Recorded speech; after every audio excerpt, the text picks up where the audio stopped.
When a state is running out of water and it spends $1.5 billion on a single project to save itself, the announcement always sounds the same.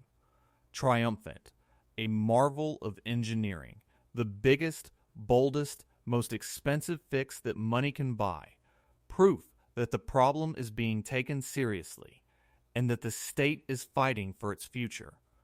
And it is all of those things. But there is an uncomfortable question that almost never gets asked in the ribbon-cutting speeches, and it is the most important question of all. What does $1.5 billion actually buy a state that is running out of water? Because the honest answer is not what most people assume, and understanding it tells you almost everything about the real nature of the crisis these places are facing. Most people hear a project like this and assume the money buys a solution, that such an enormous sum spent on such an ambitious piece of engineering must fix the problem, or at least go a long way toward fixing it. It does not. What $1.5 billion buys, in the case of a state running out of water, is something far narrower and far more sobering. It does not buy new water. It very often does not add a single additional drop to the supply. What it buys is access and time, and the two are not the same as a cure. The most expensive water projects in these dying basins are, at their core, not solutions to scarcity. They are ways of coping with scarcity a little longer, of reaching the last of a shrinking resource, of postponing a reckoning that the money cannot actually prevent. And once you understand that, you understand why spending fortunes on water is not the same as solving the water crisis, and why a state can pour billions into the ground and still be running out of time. So this is a story about what these staggering sums really purchase, using the most famous example of them all, the desperate, brilliant, and revealing project that one of the driest cities in America built to keep itself alive. It is a story about the difference between engineering and arithmetic, between a longer straw and a fuller glass, and about the trap that a state falls into when it mistakes buying time for buying a future. Because the hard truth is that no amount of money can manufacture water that does not exist. And the most a project like this can ever do is change how and how long a state gets to share in a supply that is still relentlessly running out. Picture the scene, hundreds of feet below the surface of the lake, in the dark. A colossal tunnel boring machine, a mechanical monster the length of a train, grinds its way through solid rock beneath the lake bed, chewing forward inch by inch through some of the most difficult ground engineers have ever faced. Rock so fractured and so pressurized with water that the work was slow, dangerous, and at times seemed impossible. Crews worked in the heat and the dark and the wet, deep under the weight of the entire lake pressing down above them, to carve a passage 3 miles long toward a single point in the deep water, where a new intake would be built to reach the water no other straw could touch. It took years. It cost lives risked and fortunes spent. And when the boring machine finally broke through to its target, connecting the tunnel to the deep intake beneath the lake, it was a genuine triumph of human engineering, a passage carved through the earth to steal a few more years of water from a dying reservoir. There were ceremonies. There were speeches about securing the future. And every word of it was earned, because what those crews accomplished down in the dark was extraordinary. But the triumph, real as it was, contained a quiet lie that no one said out loud that day. A lie hidden not in what the project did, but in what everyone assumed it meant. Let me take you to the project itself, because as a piece of engineering, it is genuinely magnificent. Picture a great desert city that depends almost entirely on a single reservoir for its water, a lake held back by a famous dam that has been dropping for 2 decades toward crisis. The city watched that lake fall, year after year, toward the level where its existing intake pipes, the straws it used to draw its water, would be left sucking at air above the shrinking surface.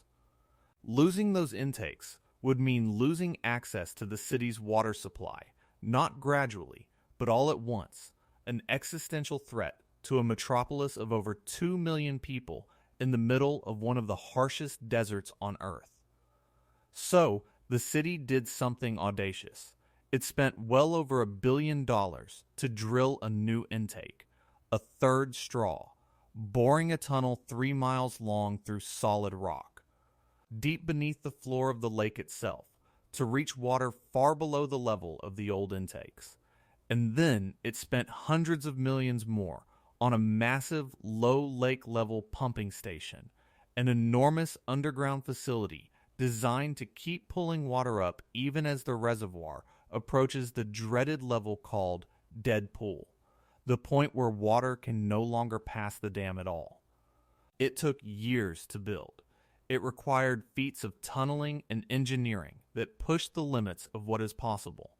And when it was done, the city had given itself the ability to keep drinking from that lake down to nearly the very bottom, to the last usable drops.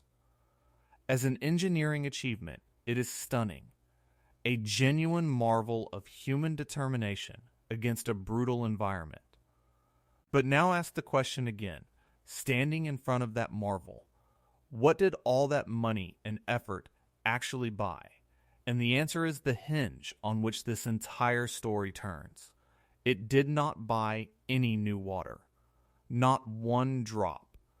The third straw does not bring water from somewhere else, does not create new supply, does not add anything to the amount of water available in the region. It reaches deeper into the same lake that was already there, the same shrinking reservoir, drawing from lower down in the same finite, dropping pool. Think of it exactly as what it is. If you are drinking a milkshake and the glass is running low, a longer straw lets you keep drinking after a shorter straw would have started slurping air. But the longer straw does not put any more milkshake in the glass. It just lets you reach what is already there, further down, for a little longer. That is precisely what $1.5 billion bought this city. Not more water, but the ability to keep reaching the water that remains as the level falls all the way down to the bottom of the glass. It is a defensive move, a way to protect access to a diminishing supply, and it is a smart and necessary one for a city facing the loss of its intakes. But it is crucial to see it clearly for what it is. The project changed nothing about how much water exists. It only changed how far down the city can reach to get it. The lake is still dropping. The straw is just longer now. And because the straw is longer, the thing the money truly bought comes into focus, and it is the single most valuable and most misunderstood commodity in the whole water crisis. Time. What a project like this buys, above all, is time. By securing access to the water down to the very bottom of the reservoir, the city bought years, potentially many years, of continued access that it would otherwise have lost when the lake fell below the old intakes. It bought the ability to keep functioning, to keep the taps running for millions of people, through a period of decline that would otherwise have cut them off. That time is genuinely precious. It is the difference between an orderly future and an immediate catastrophe, between having room to adapt and being plunged into emergency overnight. For a city that would otherwise be staring at the loss of its water supply within a few years, buying a decade or more of continued access is an enormous and worthwhile thing. But time is not the same as a solution, and this is where the danger lies. Time is a resource that can be spent wisely or squandered. Buying time only helps if the time is used to actually solve the underlying problem, to reduce demand, to find new supplies, to make the hard structural changes that scarcity requires. If the time is simply used to carry on as before, to keep growing and consuming while the lake keeps dropping, then all the money did was move the same cliff a few years further down the road and delivered the city eventually to the same edge, just later. The $1.5 billion bought a reprieve. What the city does with that reprieve is a completely separate question, and the money cannot answer it. And it is worth being honest that even the amount of time bought is not fixed or guaranteed. How many years the longer straw actually delivers depends on how fast the lake keeps falling, which depends on the drought, the climate, and the choices of every other user drawing from the same source, none of which the city controls. In a wetter run of years, the reprieve stretches. In a harsher drought, it shrinks. So the project did not even buy a definite amount of time, only access to whatever time the shrinking lake happens to allow. A reprieve of uncertain length that the same forces draining the reservoir could shorten at any moment. Because here is everything the money did not, and could not, buy. No matter how brilliant the engineering, it did not buy an end to the drought that is shrinking the lake. It did not buy a single additional inflow of water into the reservoir. It did not fix the fundamental problem, which is that the river feeding the lake is overpromised and overdrawn, that more water is claimed than the river actually carries. A structural deficit that no intake tunnel can touch. It did not reduce the city's demand for water, or slow its growth, or resolve the fights between the many states and users, all drawing from the same shrinking source. It did not create new supply through any means, not desalination, not recycling beyond what was already happening, not importing water from elsewhere. In other words, it did nothing about any of the actual causes of the crisis.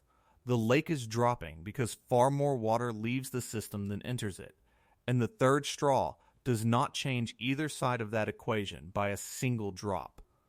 It is a response to the symptom, the falling water level threatening the intakes, and not to the disease.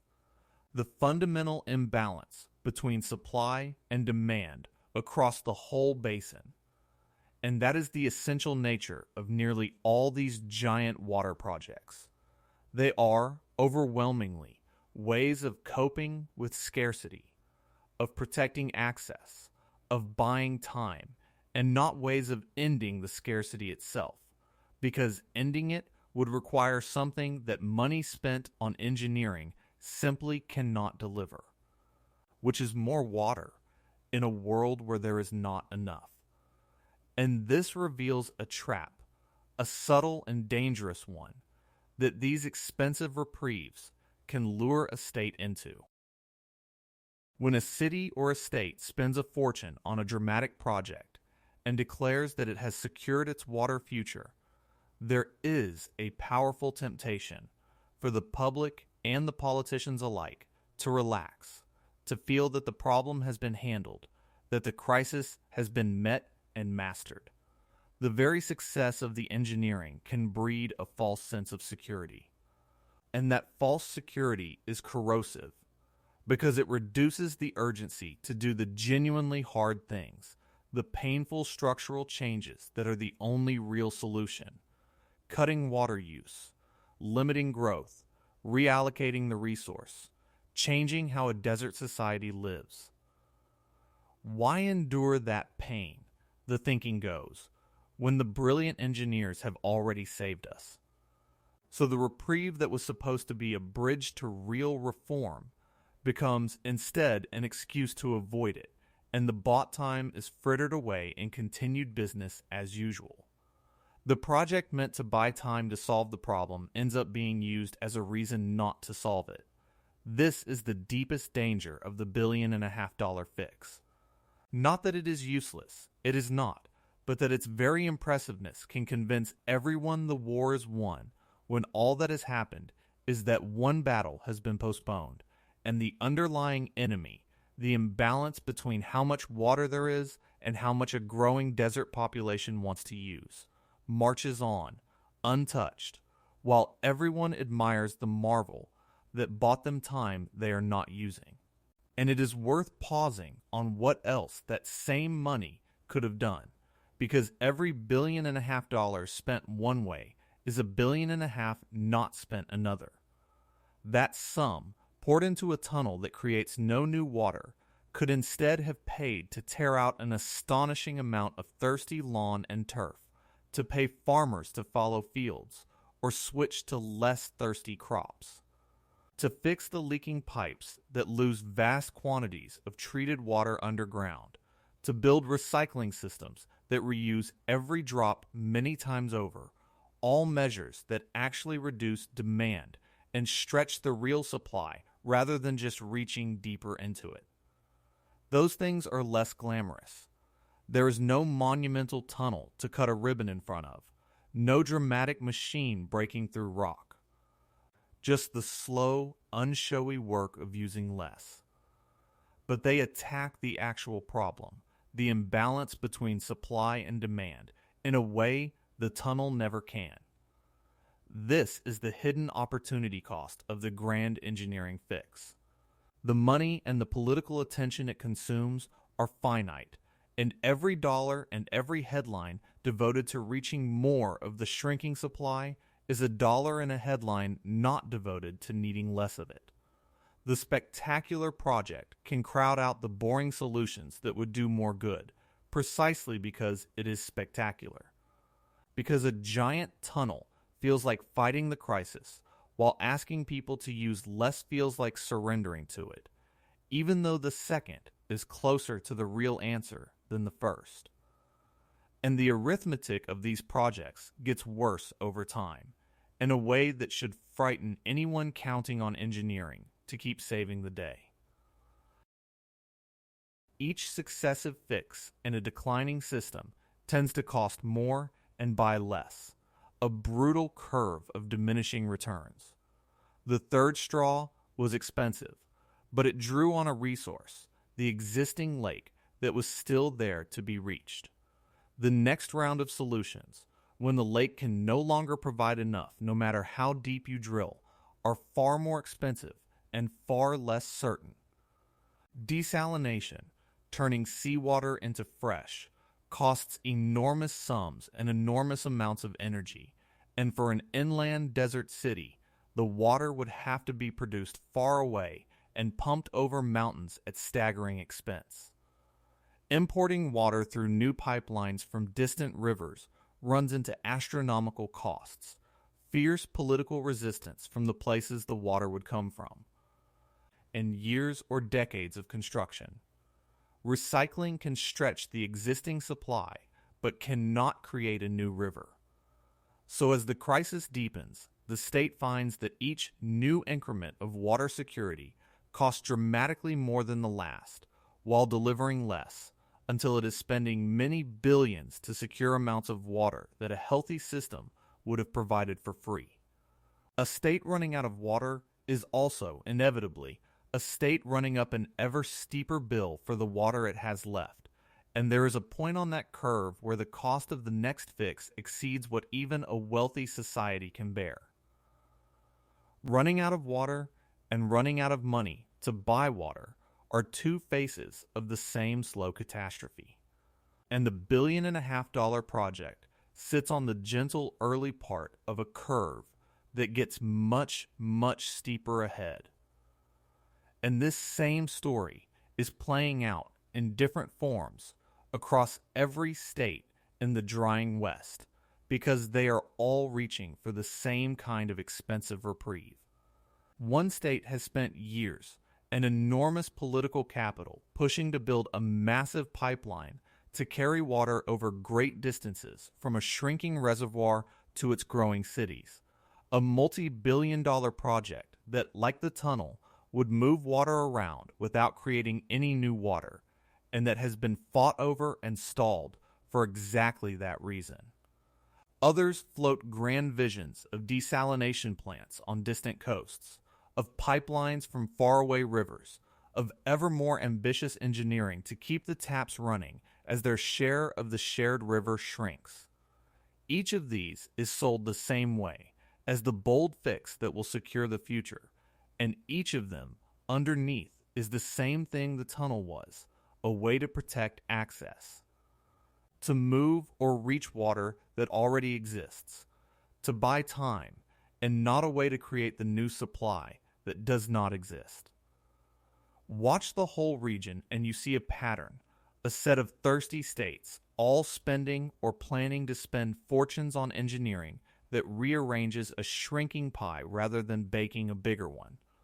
All of them buying time, none of them able to buy water, all of them so far.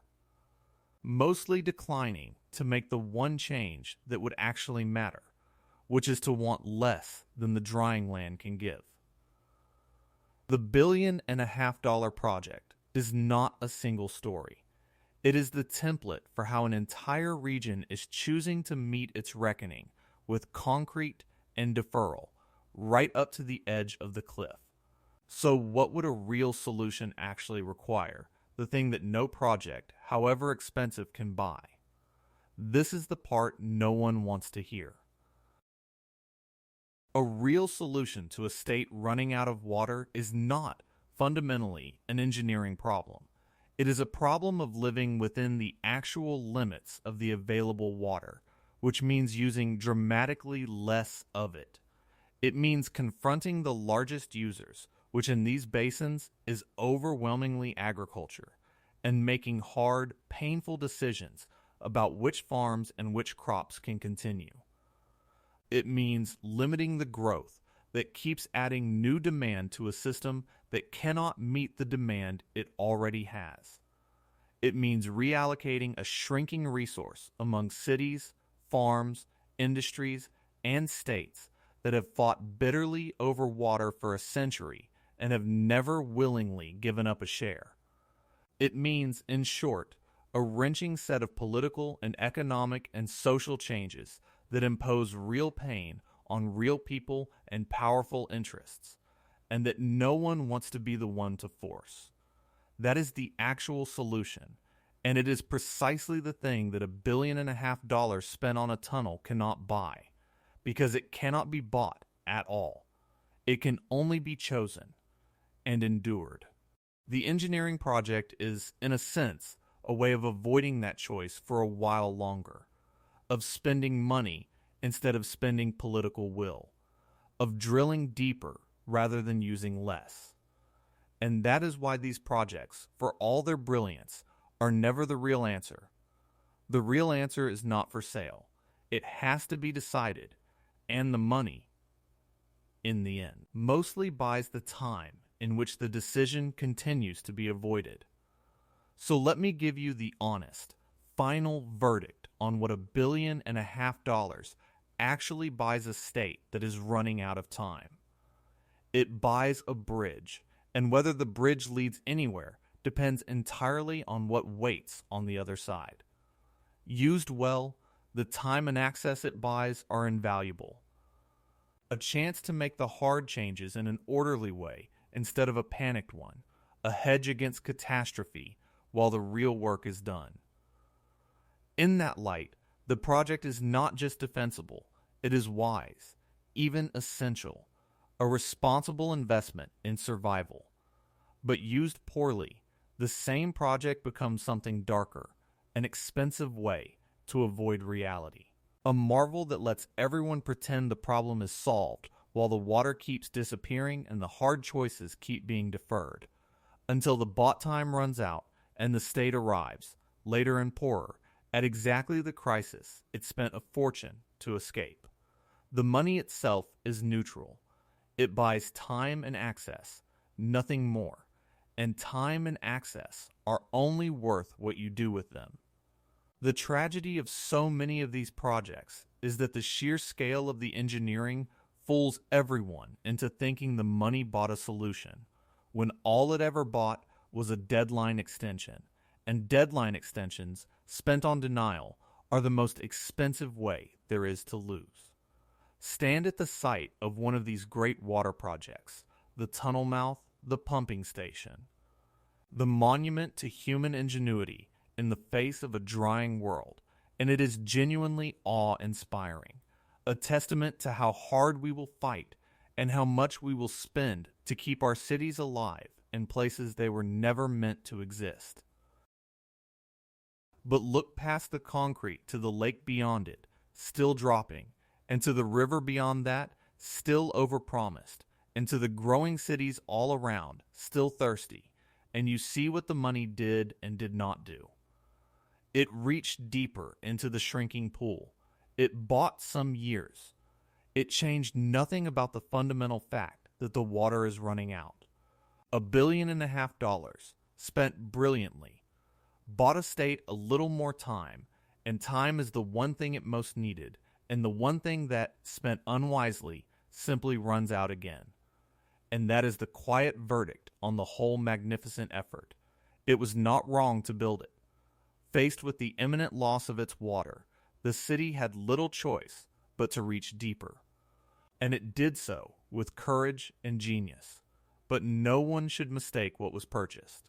The deepest tunnel and the most powerful pump in the world cannot conjure water where there is none, cannot refill a lake that the sky and the river are no longer filling, cannot repeal the simple arithmetic that a place is using more water than it receives.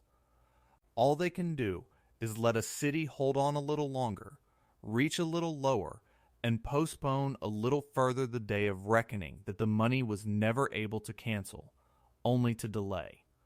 The straw is longer now, the glass is still emptying, and somewhere down the road, when the last of the reachable water is finally reached, the state will discover the thing the ribbon-cutting speeches never mentioned, that all the money in the world can buy you a longer straw and a little more time, but it can never, ever buy you more water than the drying land is willing to give, and that when the giving stops, no amount of engineering was ever going to be enough.